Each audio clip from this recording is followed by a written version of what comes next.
What's going on, beautiful people of YouTube? It's Renebean. Welcome to another episode of Live Video Game Hunting. That series I started up so I can take you along, show you these finds through yard sales, garage sales, flea markets, thrift stores, or even apps on my phone. It doesn't matter.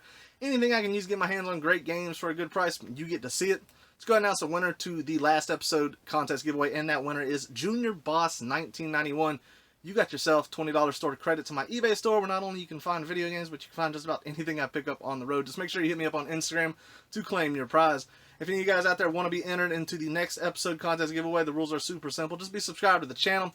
Hit that thumbs up button. Helps me out tremendously, and also shows YouTube that there are people that like to watch these types of videos. Leave a comment down below, hopefully something positive. Links to everything, you guys know where they're at. They're in the description. eBay store, Macari account, Instagram. It's all there. Guys, I'm super excited to get this episode out to you. As a lot of you know, I will be attending Southeast Game Exchange next week, so we most likely aren't going to have a video that Sunday, but we should the following. So if any of you guys are attending that convention, leave a comment and let me know, or at the very least, just come up to me at the convention, introduce yourself, say hello. I'd love to meet some of you guys out there. Super excited about going. So anyways, guys, we got a whole lot of stuff to go through on this episode, so sit back and relax. Let's shekel up.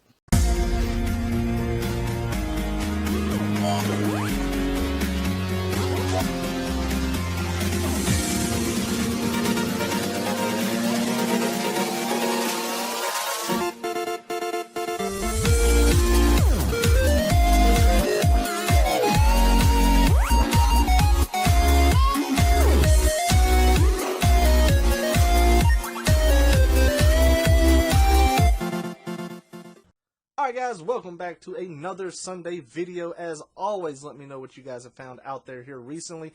Even if it's bad, I still like hearing about the stuff that people are discovering still nowadays out in the wild, because people are finding some crazy stuff out there. So anyways, here we are with our first pickup of the week, and this is at the flea market, and it's kind of bittersweet because as you can see here, I come across some PSP games, two of which I wanted for my collection. The sad part about all this is that huge PS3 bundle right there, he was not willing to separate it at all, and the price he was asking for it was $250. Now at that price, honestly, if I was in the market and I needed a PS3 with that amount of games and the Move controllers, it's not a bad bundle at all. I'm sure the price was there, and there could have possibly been room for maybe $50 profit or so, but it wasn't the type of money that I was willing to spend on a bundle that size. Now, had that been the original PlayStation 3 Fat model that's backwards compatible with the PlayStation 2 games, then the bundle price would have been dead set on it. There would have been plenty of room to pick this thing up, flip, keep what I need, you know, the usual routine. Problem was it was the PS3 Slim, so I was going to pass on it. I think that unit by itself sells retail maybe about $90 with a controller and, you know, the cords, so at $250, all the value was in the games themselves, and I wasn't even able to really go through them, because once I asked him about that, he just says, I need to sell this as a bundle. Didn't seem like he really wanted me to mess with it at all, so I just kind of ignored it at that point. Now, I've mentioned this in previous videos, and what I mean by the PS3 PlayStation, the original Fat model, some of them, and I don't remember how many actual releases of the PS3 Fat there was. I want to say there was 3, and I believe only 2 of those can play PS2 games. All 3 of them can play PS1 games. Every single PlayStation 3 can play PlayStation 1 games, but only, I believe, 2 of the variants of the PlayStation 3 Fat model can only play PlayStation 2 games. So there is a big difference in pricing when you have a standard PS3 Slim and a PS3 Fat model that is backwards compatible with PlayStation 2 games. So always keep that in mind. But that guy was kind enough to let me pick up 2 PSP games that I did not have, a God of War game and Dante's Inferno. And I only paid $7. He initially wanted $5, but $7 was a better price in my mind for PSP games. Walking down the line, you see that I stopped right at this table immediately after the PlayStation guy, and they had some original Xbox games here, one of which I did not have, and I asked him how much, and he's like, I'm not too sure. And I said, is $2 okay? I don't know why I said $2, and he says, well, I was thinking $1, and well, I told him, I was like, well, you know what, $1 sounds a lot better than what I said, and he was kind enough, he took the $1. So I was happy. It was an exclusive title for the original Xbox that I did not have, and $1, that is a phenomenal price right there. I'd pay that all day. Alright, so moving farther along down the line at the flea market, I come across these guys, and they got a random assortment of PS3 games, PS2 games. They look a little picked through, but I do spot this gem right here, and that is Portal 2, another one of Valve's wonderful series. Now I'll say that I picked this up for $2, which is a pretty decent deal. I believe complete it can go somewhere between 10 and 12. It's one of those games that just kind of fluctuates depending on the market. But I really do want to add this to you guys out there. If you have never played any of the Portal series, 1 or 2, or hell, even the Bridge Building spinoff, pick them up and try them out. They are phenomenal games. I don't know what it is about Valve, but I swear, any of the games that they put out are just amazing. And they got that number 3 curse because you just really don't see, too many third titles in the series with that, with any of the games that they make. So maybe one day we'll get a Portal 3. I'm pretty damn sure we'll never get a Half-Life 3. Man, that would just be one of the most. Now I'm sad. Now we gotta move on. So this pickup right here is kind of weird for 2 reasons. Number 1, I already bought a few things. You won't see them on camera because it wasn't really video game related. It was a very nice score. I ended up getting a transcriber for $5. That was brand new in the box, and it's very nice, vintage, and the thing's worth, a hell of a lot more than $5. But what was odd about this sale is, as I was pulling away, I saw one other guy pull in, and there was an empty table when I got here originally. I was like, man, I wonder if this is the guy that's supposed to be selling. Sure enough, it was, so I pulled back in. Now, I know a few of the diehard viewers out there can possibly spot this guy. I have no idea how many episodes back, but apparently I went to one of his yard sales. I honestly can't remember what I picked up. This guy reminded me that I came to his house, and that happens quite often. You go to a yard sale that you don't realize you went to last year, and they'll be like, yeah, I remember you looked for video games. And this guy's like, yeah, you came, you bought, so on and so forth. But maybe a couple of you guys out there can spot who this guy is, because I honestly can't remember. I think I bought maybe a camera, maybe a PlayStation 1 game or something. I can't remember. It's been too long ago. But anyways, this guy is super friendly. He's a very awesome person to talk to. Just one of those people that you'd like to deal with whenever you're at a yard sale or wherever it may be. And you see, he's got a whole bunch of games right here. There was some lady who, actually, I don't know how the hell it happened, but she kind of beat me to the punch. I literally came up to this guy as he was pulling the stuff out of his car, and she was up there digging through the Wii games. But it was kind of odd, because the only game that she wanted was Wii Fit Plus, which is perfectly fine. She can take it. And I made damn sure that I had the rights to this box right here. I didn't know if she was a reseller or just knew to look out for certain games, but I wasn't about to let her get into this box that I had dibs on. Now, one thing that I really like about this guy is whenever he sees that you have no interest in an item, he just throws a stupidly cheap offer at you for whatever he's selling. And I do remember that vaguely from the last time we sold. Now, as you can see, I'm lifting back up, and that's when he's all like, oh, man, grab you some games. $1 a piece, that magical number. And anytime I hear $1 a piece, I really have to refrain from trying to buy things that I don't need, things that won't sell, things I don't want for the collection, because it's really hard. $1 a game, just think of that price. That is not a bad price at all. But the only downside to all this right here is it wasn't the most fantastic lot right here. There was not a lot of crazy quality titles in here. There are some good games, but there's nothing that really exceeds $5 maximum on any of these games. I picked up MDK2 Armageddon just simply for the fact that I was pretty sure that I did not have it, and this one was complete, and it was in pretty fair condition. The other games that you may see me pick up right here, I pick them up, the discs were just too far gone. If you can feel the scratch at all, the disc most likely cannot be saved, and it's just not worth picking up. So I did leave a tremendous amount of these behind. Let someone else grab them. Like I said, I'm trying to get out of that habit of just picking up games simply to have them or put them on my shelf. I'm picking up games that I want to play or something that I can flip easily. On a side note with this guy right here is over here in this bag, he had this huge FX DVD box set of just random TV series, and he only wanted $4 for this. I believe it was missing like one sleeve, but all the discs were there. It was in good condition, and at $4, I was looking at some of the pricing. People were selling these things individually, pulling out the seasons or pulling out the shows. $4 was a damn good deal on this. Some DVDs are worth picking up. Blu-rays, most definitely. Like I said, a lot of you guys don't see a lot of the stuff that I pick up because I try to keep it video game related, but every now and then I like to sneak a little bit of knowledge on you. Now, remember that lady, the only game that she picked up I did see was Wii Fit Plus. The other games, now, this is weird, because I overheard the conversation he had with that lady. She asked, how much do you want for the Wii games? He said $3 to her, and then she said $2. He gave it to her for $2. There was nothing here that I wanted or did not already have. That's the key factor. I already have these games. There's nothing there that I can flip. Even if I can get them for $1 a piece, I gotta get out of that habit. It's just simply not worth it. If I can't resell it or I don't need it for my collection, I'm going to leave it there.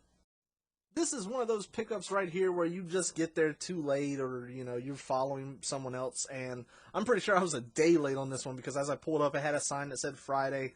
I wasn't able to go out Friday doing the yard sales. I wish I could, because apparently this lady had some stuff that I wasn't able to get. Now, I did like this huge box of screws right here that said something like Dream Box of Screws for $1.50.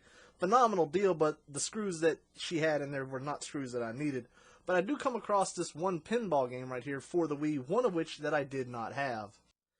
Now, a little bit of trivia for you here as far as pricey pinball games go for certain systems.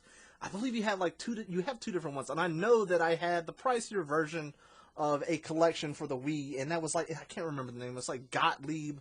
They had some weird name. It was Gottlieb Collection. The one that you just saw me pick up, was the Williams Collection, and I knew that I did not have it. And the game, it only retails $7 or $8, but it's one that I wanted because I like to mess around with pinball games. They are fun to play. She had a $2 price tag on it. I ended up picking it up for a solid $1. But I will say, keep an eye out for the Wii version. I honestly can't remember what it's called. It's like Gottlieb Collection. That may be the one. Keep an eye out for it. It can be like a $15, $20 game.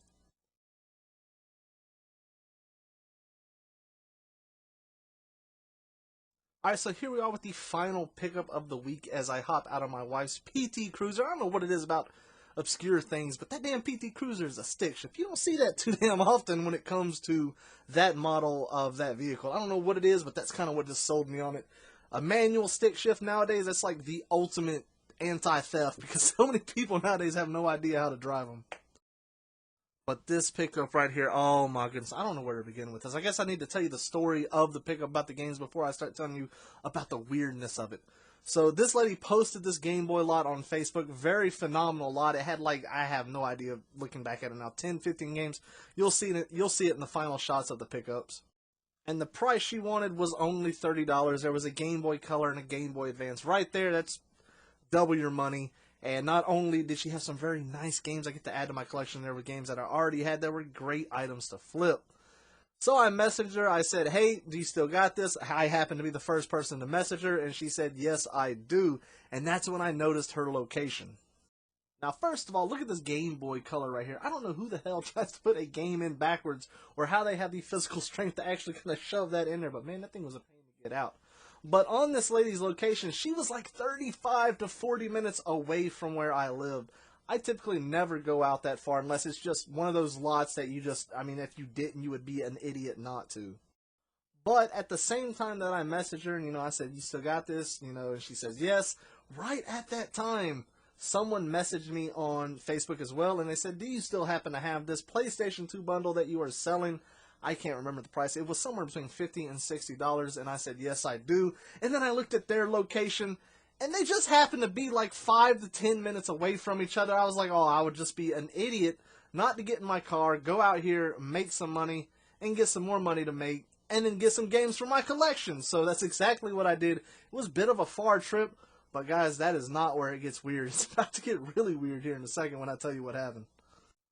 So I go back to the vehicle. I always leave my wallet in the vehicle. I always try to remember to take the money in for whatever I'm picking up, but this time I did forget. And I do that anytime that I'm going out into some crazy backwoods area that I've never been to. Don't really know who I'm meeting up with. It just kind of gives me a little bit of additional security. I'm not so worried about the money being stolen as I am all my personal information, my credit cards, things like that. So it's just one of those good things to leave everything in the car, lock it up, and then go in there. And if you're going to get shanked, then so be it. But at least they're not shanking you over your credit cards, and at least until they get rid of your body and then go search the vehicle afterwards.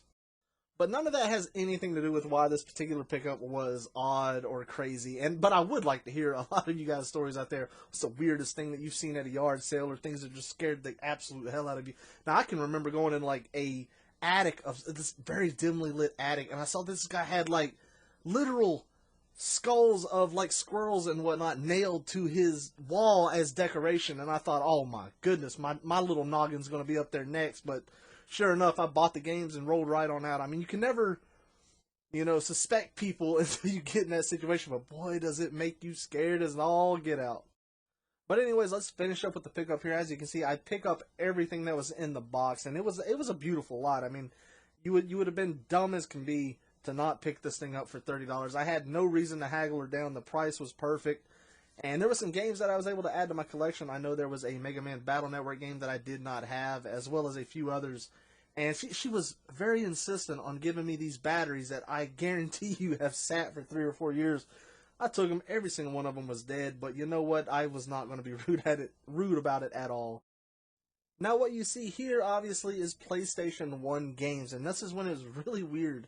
Well, not necessarily the finale of the story, but this is just a weird way that she was trying to sell this.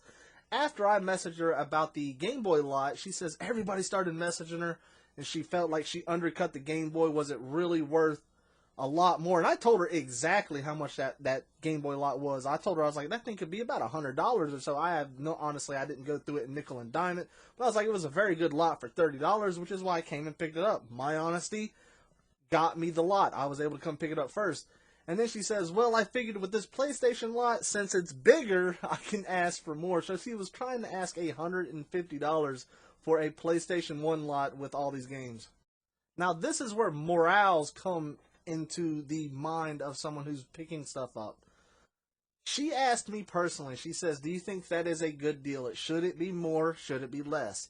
This is a PlayStation 1 Slim. She had, I don't know, maybe 10 or 12 games, and she wanted $150 for it. She had a few good titles, Legend of Dragoon, something else, I don't know, maybe like Crash Team Racing.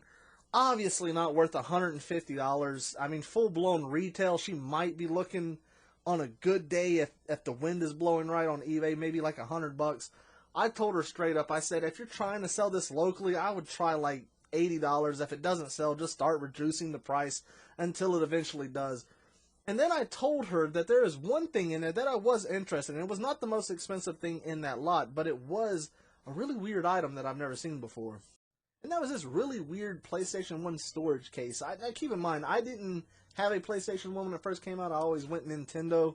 So I'm learning a lot of things when it comes to PlayStation. So I picked this up for $5. It was the only thing out of that lot that I wanted. I figured let her have the good games to ensure that she'll be able to sell that bundle in the future. Now this is where things get odd as far as this one of those memorable sales that I've been to in my lifetime of doing this. And that is, as we were leaving, she was very hesitant on wanting me to leave. She was like, listen, I gotta talk to you about something. And that's when she started telling me about this really weird pyramid scheme that like she wanted me in on. I don't know why she saw me as someone who wanted to get in on that, but I was not interested. Of course, I was kind and polite, but I've never had that happen. I don't know, maybe she... I almost felt like she had this listing up so she can get a customer over to try to get involved on that. But anyways, that was weird for me. That was the first time that's ever happened. I'm not a big fan of pyramid schemes. It's just not my style. But anyways, guys, I hope you guys have enjoyed this episode. Hit that thumbs up. Let me know what you found. Let me know the weird things you've experienced out there in the wild. As always, guys, take care and enjoy the rest of your day.